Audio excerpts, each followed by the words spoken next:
Good morning, DJ and PK. It's 97.5 The Zone. Welcome in on a Tuesday morning. Well, the Utah Mammoth, who were so good in the third period and who were so good in overtime, have kind of lost that magic.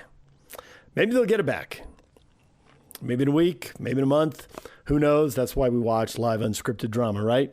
So they go to Anaheim, and they're up 2-1 because they scored in the third period to take the lead. Very good, midway through the third period. And then they give up a goal with 5 seconds left. That sends it to overtime where they give up another goal and they lose. Yeah, it was that kind of night. Let's get more with the best of the postgame show. DJ and PK, tough one for the Mammoth on Monday night in Anaheim. Ducks tied it with under 5 seconds left and then won it in overtime. 3-2 the final as Utah starts a quick 2-game road trip. It starts a busy stretch of 21 games over 36 nights. Headed into Christmas, they won't go more than 1 day between games. So they take the point, 10-7-2 on the season. They will be in San Jose coming up tonight at 8. We'll be on the air right here on 97.5, the KSL Sports Zone at 7 o'clock with Hockey Night in Utah. Ducks took a 1-0 lead in the first period, and that lead would hold until late in the second. 22 minutes and 22 seconds of game time before Dylan Guenther got his 8th of the year, his 3rd goal in 6 games, and got Utah on the board. With a button hook move on Johnston, Schmidt pulls it to his backhand, now to his forehand. Pass across, one-timer from Guenther, and he scores! Dylan Guenther labels one into the back of the net, and it's tied at 1. And then Logan Cooley, just ahead of the halfway point of the third, took a great feed from Mikhail Sergachev and gave Utah their first lead of the night. Upstairs it goes. Sergachev, one-timer from Cooley, and he scores! Out of the slump and into the lead. Logan Cooley breaks a goalless drought and puts the Mammoth in front. It's 2-1 with 10:41 left in the third. But the Ducks, 6-on-5 with an extra attacker, tied it and then won it. 150 into overtime. Utah now against Anaheim all-time. 1 win, no regulation losses, and 3 losses in overtime or a shootout. 1-0-3 against the Ducks. 4 straight 1-goal game between the two teams. 3 of the 4 have gone past regulation, and Utah having a lead in all 4 games against Anaheim. Tough team to crack so far, and all-time for Utah, but the NHL has had their struggles against the Ducks as well. Anaheim now 12-6-1 on the year, 6-1 at home. We heard from head coach Andre Turney after this one. Well, obviously we played good at 5-on-5. It's just frustrating the way it happened at the end. I think it's we lose one battle, and I don't think we gave up much before that chance and puck in the back of our net, and 3-on-3 that can go either way, and that's exactly what happened. We give up one rush and puck in the back of our net. We've talked about some of the youth like Gunnar and Cooley getting generated. Can you speak to their goals and obviously their performance tonight? Yeah, I like Cool's the way he played both sides of the puck. I think he stayed with it. He was composed, and I think he played a really good game. And happy for him, he got a reward. And Gunnar played good in the last couple of games and was no different today. He won battles and he played with a lot of intensity. So it's good for him to get a reward as well. Was there just a little something that could have been done better to finish this game off and close it? Well, we didn't have our execution. I think we had a lot of possession, a lot of opportunity where we didn't connect on our play, we didn't execute. So I think our thought process, our inner work ethic, everything was good. I think we progressed during the game. Little thing we had to do to defend them. I think that part was good, but we'll have needed a little bit more execution. On the positive side, did you think the goaltending was pretty good in this? Yeah, I think it was a good game. I think if you look at the game, it was really a really good team, and we were nose to nose with them. It's an overtime game. So another standings point for the Mammoth, but another 2-1 game that just kind of gets away in the third period, and it's coming non-5-on-5 situations. Utah, for the second straight game, allowing just one 5-on-5 goal and spoiling a great start from Karel Vejmelka, who in the contest on Monday night stopped 23 of the first 24 shots that he saw before the 6-on-5 goal and the 3-on-3 goal. Friday against the Islanders in the overtime loss, he allowed just one 5-on-5 goal, a 4-on-4 goal, and a 3-on-3 goal in overtime. So the overtime bug biting Utah for the second straight game, as we heard from Captain Clayton Keller after the contest as well. There's going to be adversity going into overtime, and like I said, we'll learn from it.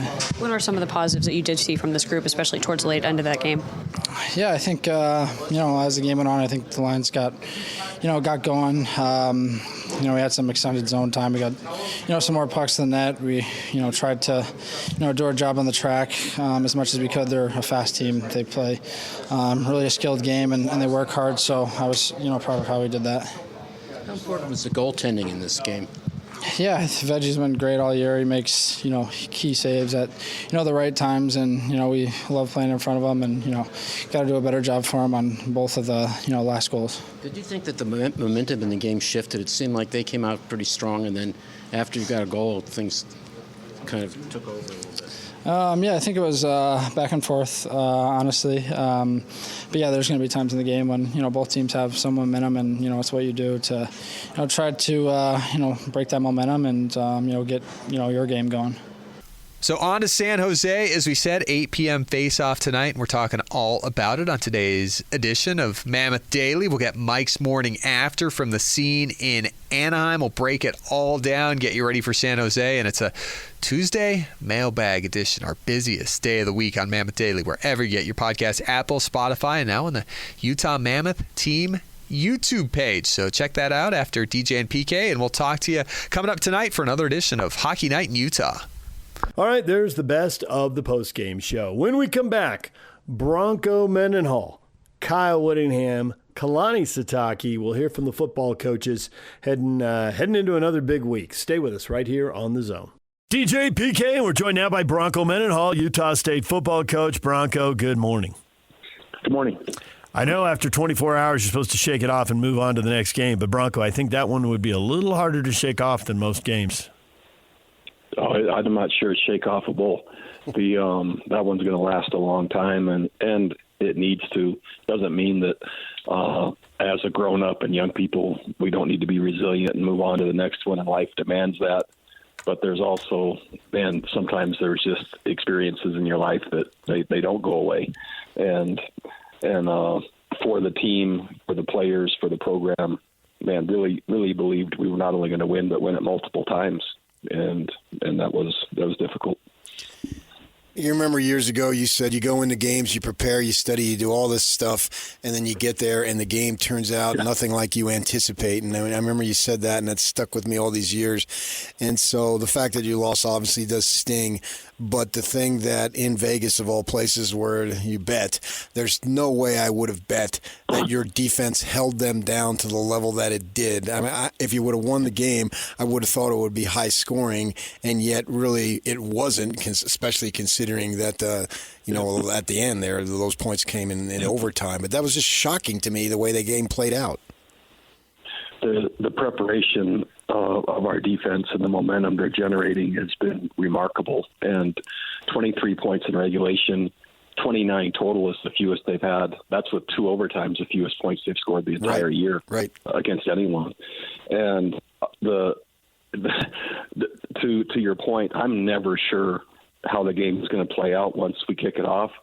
We had planned and prepared for a game just like that. We didn't know what the score was going to be, but we knew it was going to come down to someone kicking it at the end or trying to get a 4th down stop or something.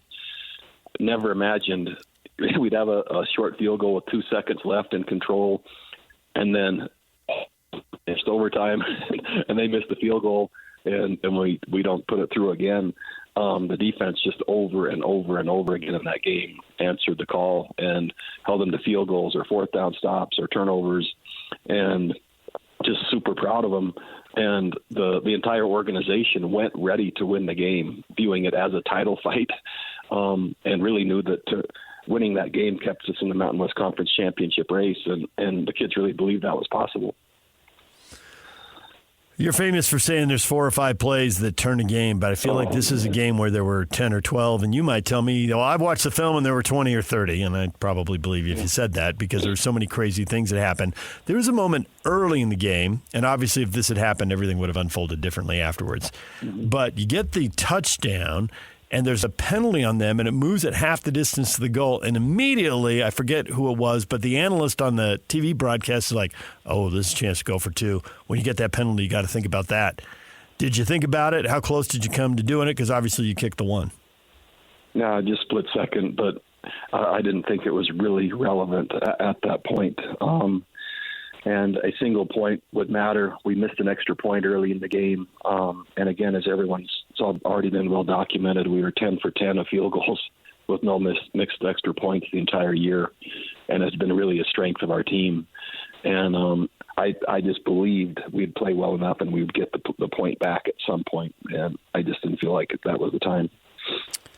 I was wondering about the play calling, particularly after UNLV didn't score in the first overtime, because I was unsure of what was going on with the confidence of the kicker. Could you speak to that? We relatively conservative, as you saw, and just believed we were already in range. And the history of the season, even though it wasn't going well that game, just like I couldn't make myself believe we weren't going to put that one through, and that the average would back out to how we truly are capable and how we would truly kick. And so, more conservative than probably anyone would have liked. Really, just believed he would make the kick. The conservative didn't surprise me, but I guess what surprised me was that the running plays weren't for Bryson Barnes because it gives you an extra blocker, obviously, and obviously he just had the long TD run. He actually had a couple good runs before the long TD run, so I thought maybe you gave him a break there that they didn't have to stop the thing they didn't seem capable of stopping. Yeah, I think it's a point well taken. The number of shots and his physical status at that time, he was basically carrying the load by himself. And he just, I'm sure Coach McGiven and Matt Johns, our quarterback coach, were looking, as I was, just, how much more can he do? And so there was a fine line in there that I'm sure weighed into that. If I told you that you could get Bryson Barnes back for another year, but you had to give up at least 1 or 2 years of your life, would you still say yes? Well, that's an easy trade. I'm taking him every time because the quality, right? The quality of those years, that's going up. There you go. I'm going quality over quantity. I got to admit, when he started in on it, I thought he was going to go with Ronnie Lott's Pinky story again. No, I'm talking I know. right to the end there, the big life. Yeah, I mean, the kid is just amazing. You got to love the way he plays. The number, he was sacked 7 times in that game, and the number of hits even after he's delivering it, and then he has a quarterback draw for about 70, and then he scrambles at the end and puts us in field goal range. It just, I shared with him over the weekend that I'm not sure I've ever seen a player at that position play as courageously, as resilient and determined week after week after week. It's a privilege to be his coach. He has been your leading rusher, I think, in 4 games this year, and hasn't missed a game, which in this era we're seeing quarterbacks get hurt all the time.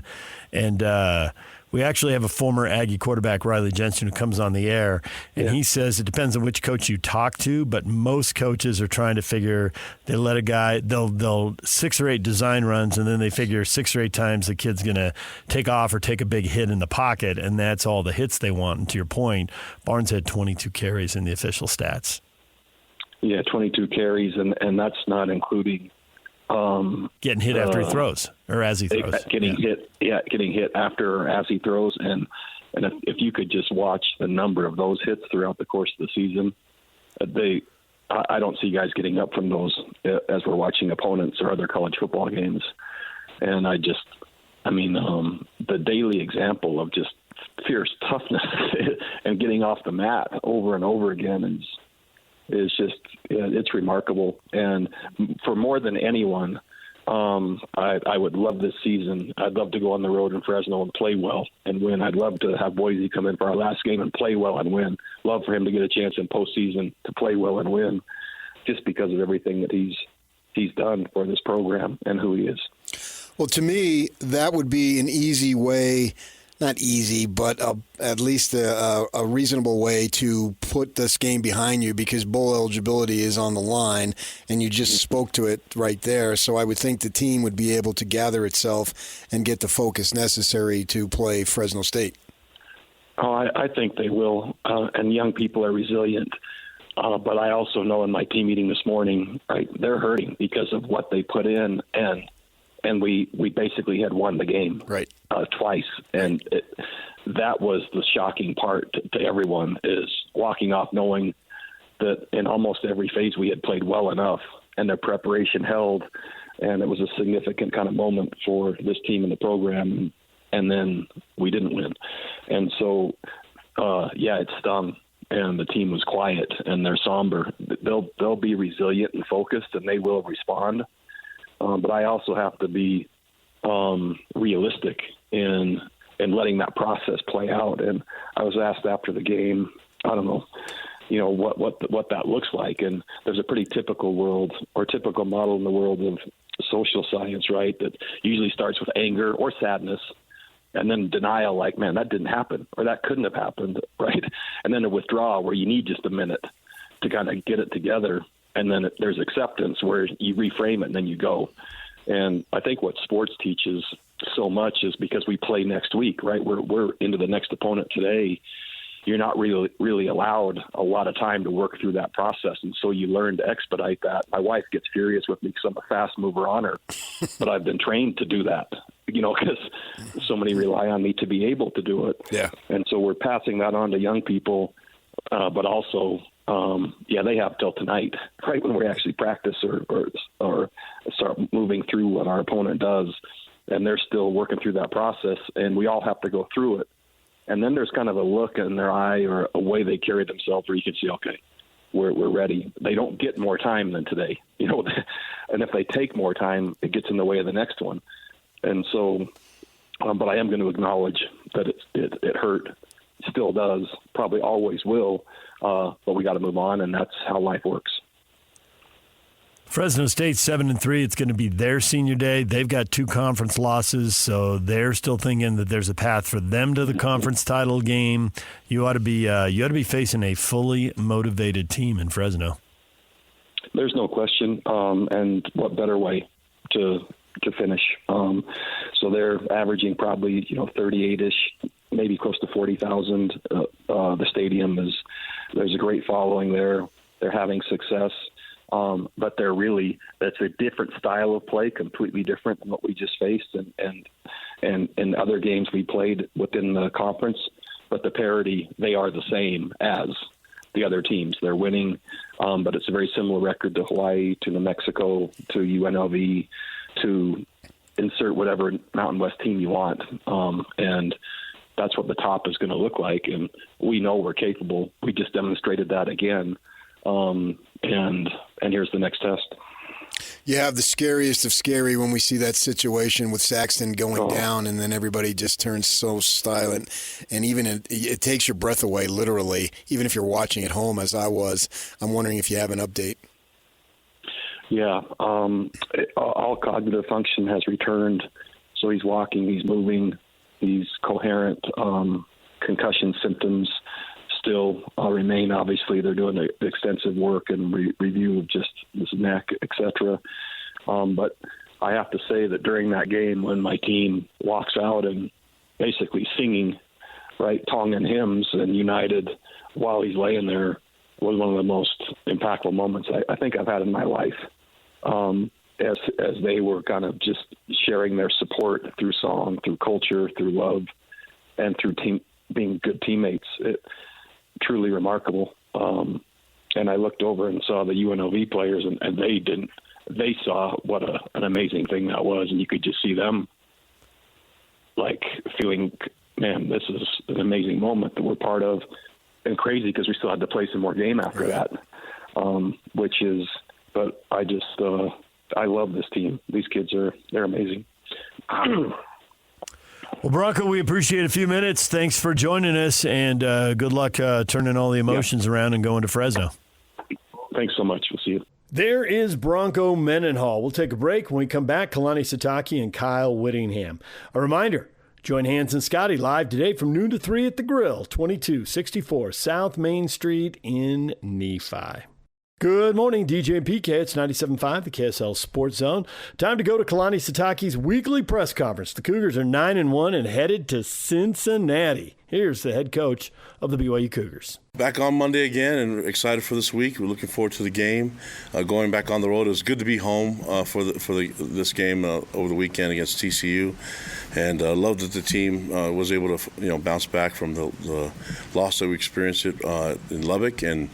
But it was good to be home, play that game in front of our fans, and now that we got a home game done with, it kind of refreshes us and get us ready to get back on the road again and heading out to Eastern Time Zone and playing a really quality team. Looking at I've known Scott Satterfield for a while, and he's got a great reputation, does a great job with his team, and they played really, really well this year on film. They're dangerous, and they do some.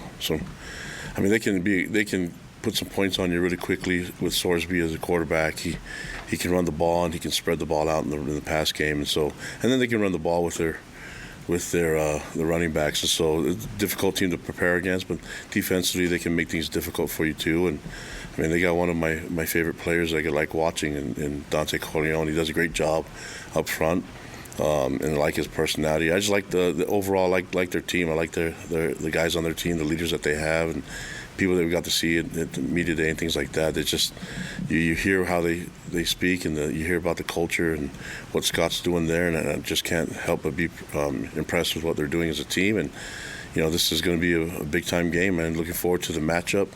It's going to require us being at our best, and looking forward to it. We see it on film how dangerous they can be, and they're at home, and so there's a lot on riding on these games at the end of the year, especially when you're playing teams that are in the mix that are up there in the rankings when it comes to the standings of our conference. And so we know that, we understand that, and just like playing TCU, they're a great team that has won games and has got themselves ready for bowl games and things like that. So.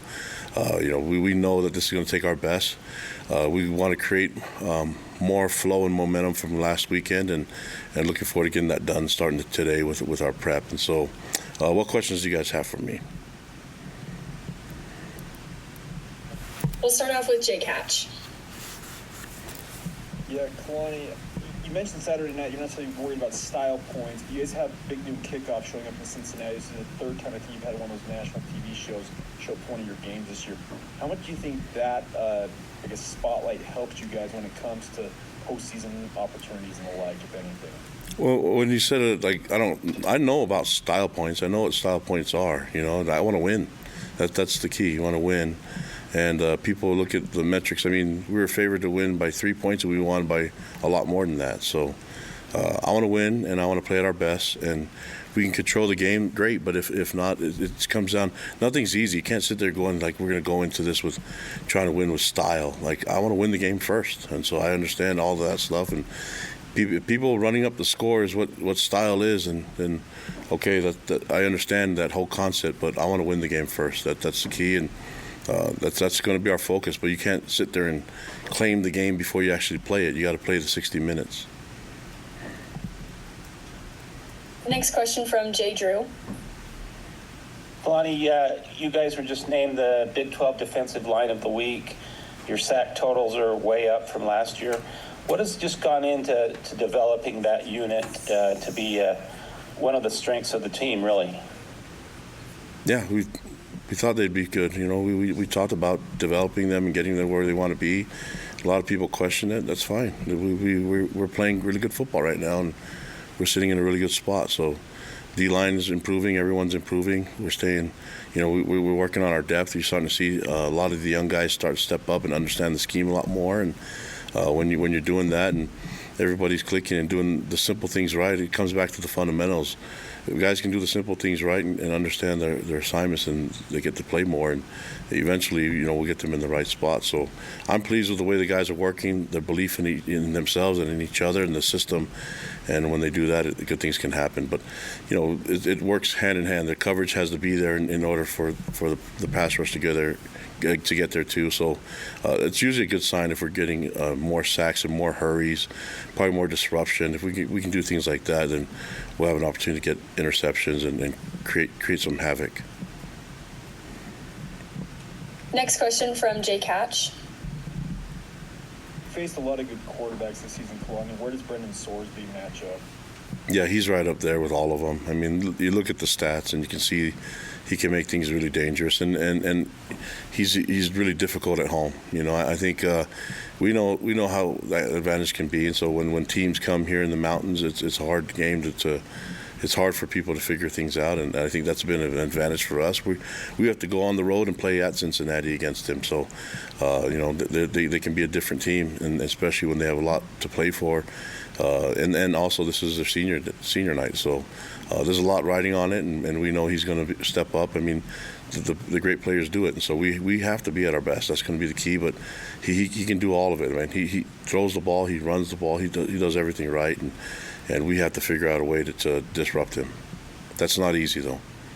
You mentioned Dante Corleone earlier. What do you just make of their overall team makeup? Because it seems like they're really reliant on Sorsby. What do you make of the overall Bearcat, squad? Yeah, really good roster. You could tell that they have a really good culture in place.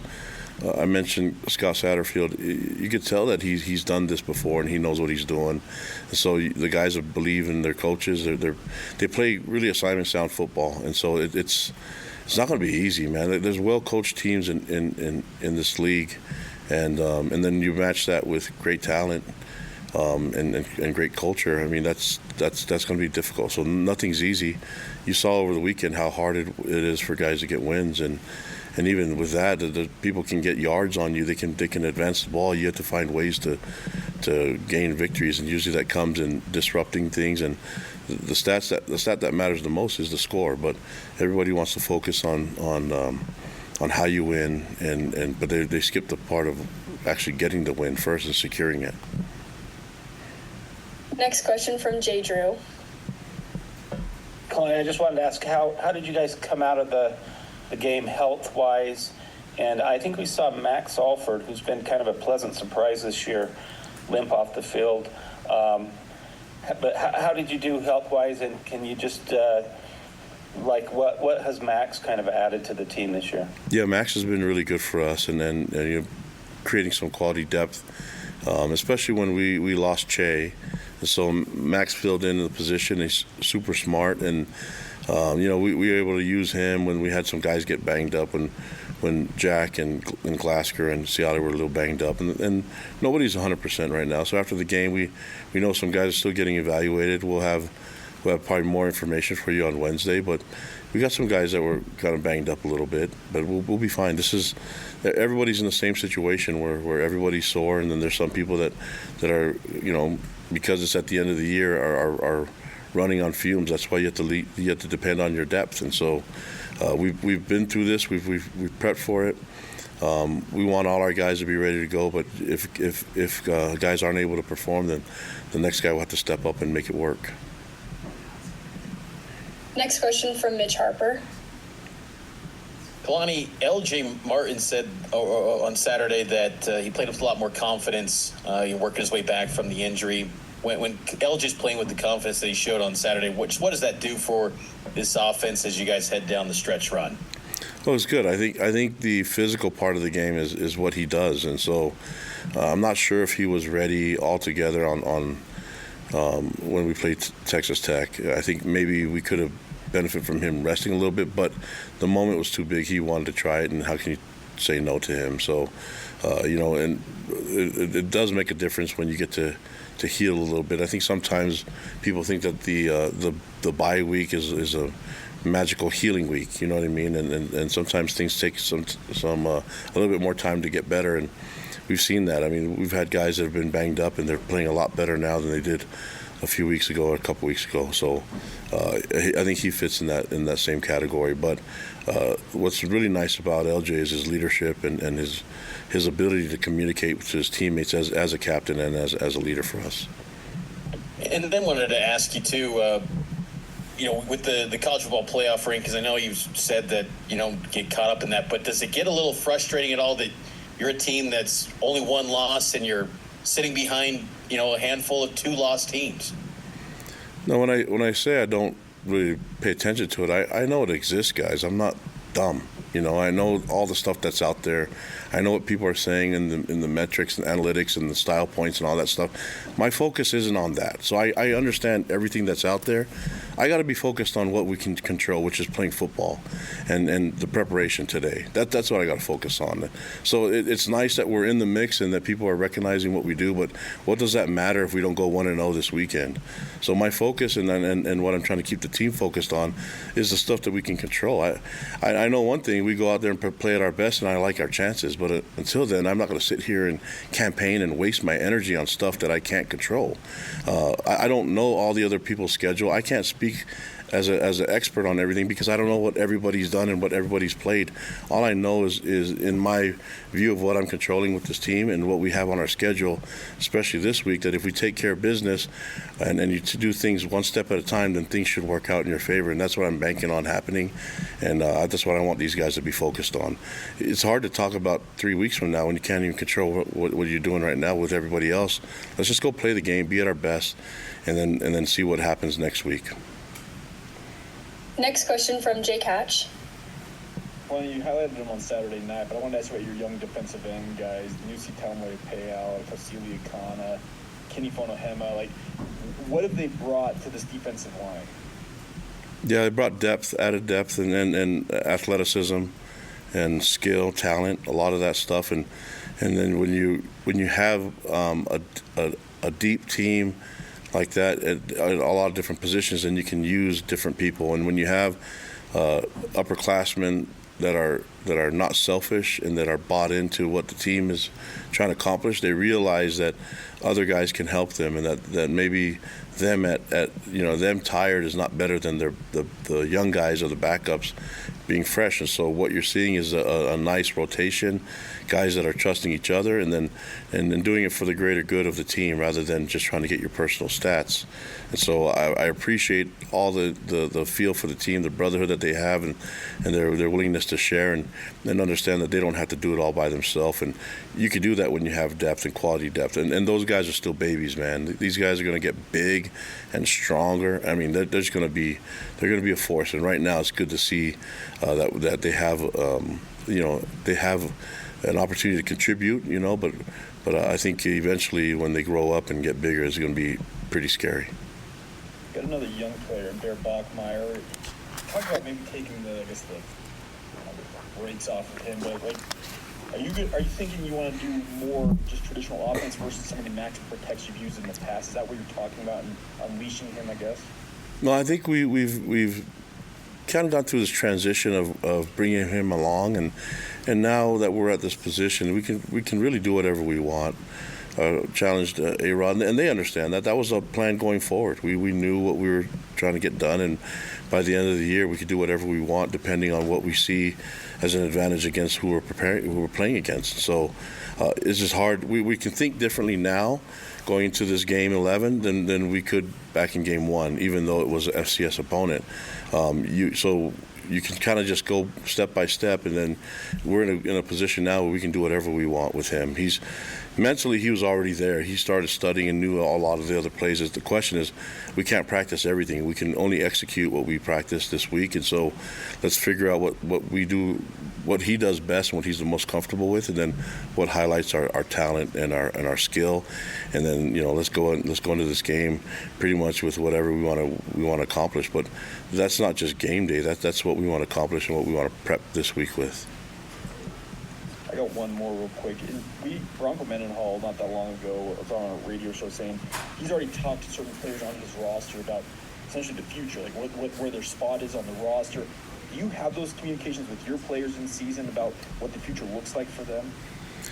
Yeah, I think the key is creating a vision for everybody, and it's hard to do when you have 120 guys, but eventually you're going to have to get towards the end of the year, and I think there's a moment where everybody understands their individual contribution to the team, and then also their goals and what they want to do individually. So right now we're asking everyone to put the team first, and then we'll discuss what possibilities there are for them individually. But right now we got to buy into what we can do as a team, and eventually we'll get there. But there's conversations happening all over the place, and they're all separate. So like it's not like one conversation covers the entire team.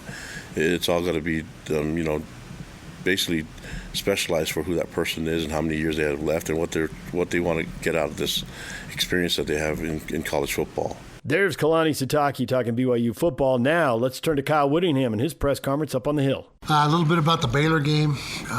First of all, I thought we did some good things. A lot of explosive plays on offense. Bird Ficklin obviously came in the game and gave us some spark and some, really ran the football exceptionally well. He only carried it, I think it was 6 times, but about 165 yards. So he was a bright spot for us. Wayshawn Parker goes over 100 yards again and really has continuing to separate himself in the backfield from other guys and doing a good job. Not a lot in the throw game, didn't need to. We were committed to the run in this game and ended up piling up almost 400 yards of offense, rushing offense. So a lot of good things offensively. Offensive line played well again. That's been a theme the entire season.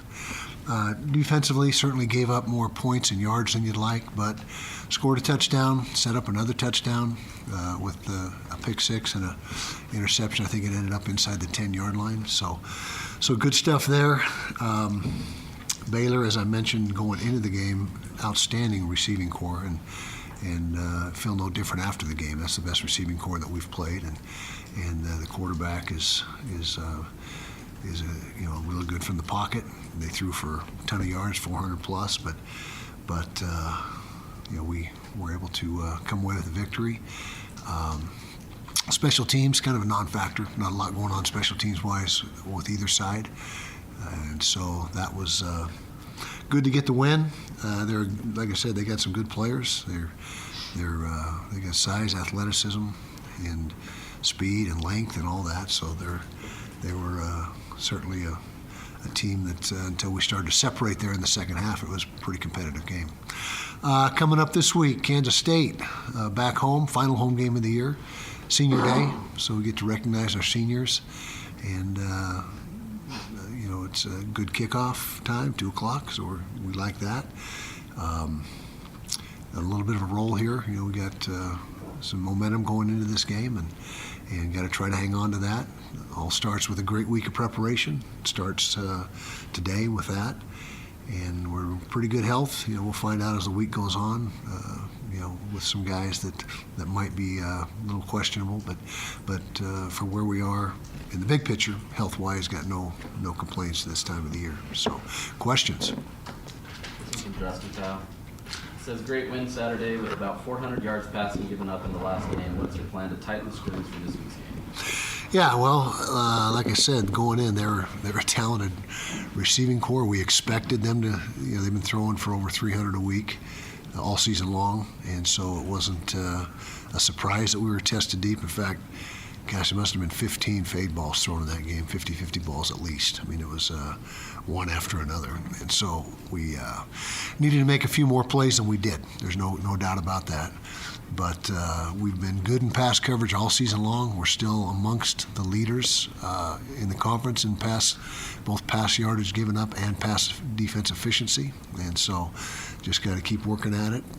We'll miss Scooby, obviously, the first half of this game, which is not ideal for us. He's been a very consistent player for us this year, so that'll give other guys opportunity, though. So that's it.